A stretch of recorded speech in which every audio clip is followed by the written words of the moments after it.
break with the Democrats and reopen the government. Chuck Schumer, in a private meeting with other Democrat senators, said that if you'll just wait till after the election, I'll release the handcuffs. I added the handcuff part, but basically I'm paraphrasing what he said.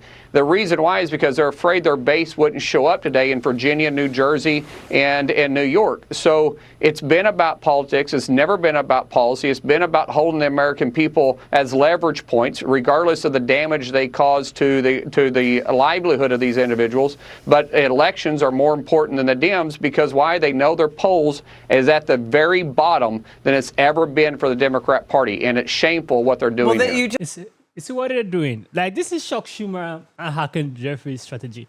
I knew it was beyond snap. They had a strategy to make people be against Trump. That was their plan. They knew what they were doing.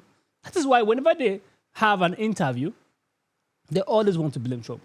They always want to blame Republicans. They have no other thing to talk. They have no other thing to say. Republicans have voted 14 times to open the government. Democrats said no. Democrats voted 14 times to keep the government shut down.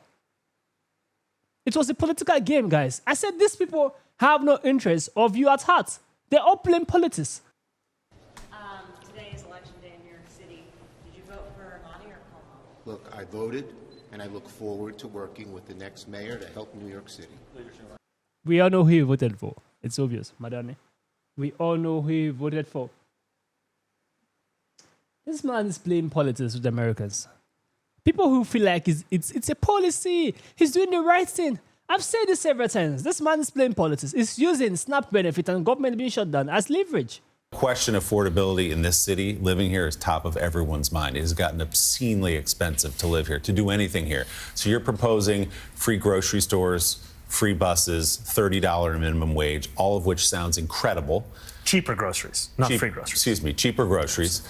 But what people want to know is, great, I would love all those things. Yeah, how do you pay for it? Who's going to end up footing the bill for those programs? So I'll answer that question by first explaining some of the endorsements that Andrew Cuomo has received. Elon Musk's endorsement is one of the most expensive endorsements that Andrew Cuomo has ever gotten because it cost him and the state of New York $959 million in tax breaks that he gave Elon Musk years ago when he was the governor of this state. That's actually more money than it would cost to make every bus free in New York City. So I've said clearly that I believe we should tax the top 1% an additional 2%, that's New Yorkers making $1 million or more a year, and have the most profitable corporations pay the same tax rate they do at the top tier in New Jersey, what they would actually pay here in New York. These things together would pay for the entirety of our economic agenda and start to Trump-proof our city. Because as you've said, the endorsements that Andrew Cuomo has got, and this morning he started it by going on Fox and Friends, we're talking about Donald Trump, Elon Musk, and Stephen Miller. These are the architects in many ways of the crisis of authoritarianism that New Yorkers are facing. And Andrew Cuomo is so unwilling to tax Donald Trump's billionaire donors because he knows those are the same ones whose checks that he's busy cashing trying to get back to City Hall. Can you see what this man is doing? This socialism game he's trying to play, it's crazy. Because it's only backfire. Number one, is that the only people we are mentioning that are millionaires or billionaires in New York City so far, Donald Trump, Elon Musk, those were the two names he mentioned. Why? Can you guys think about it? Like, why is it that only Elon Musk and Donald Trump that he mentioned? No other billionaire or millionaire in New York City he mentioned. Why?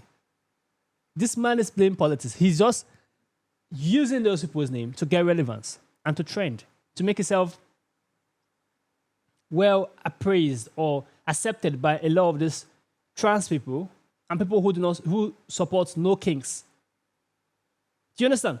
No kings protesters. That is what he's doing. He's playing politics on people. I don't know why New York City are not saying this. This man is playing politics. He's trying to be smart. He's only mentioning people who have been talked about more in America, who people do not like because of their policies. He's just getting people who hate Elon Musk and Donald Trump to his own side. Because right now, people don't care about his policies. As long as he do not like Elon Musk and Donald Trump, they would like to vote for him. That is what he's doing. This is New York, right? Let's see how we'll see the cheap groceries. Let's see how it's going to be able to do the cheap groceries and also the free buses.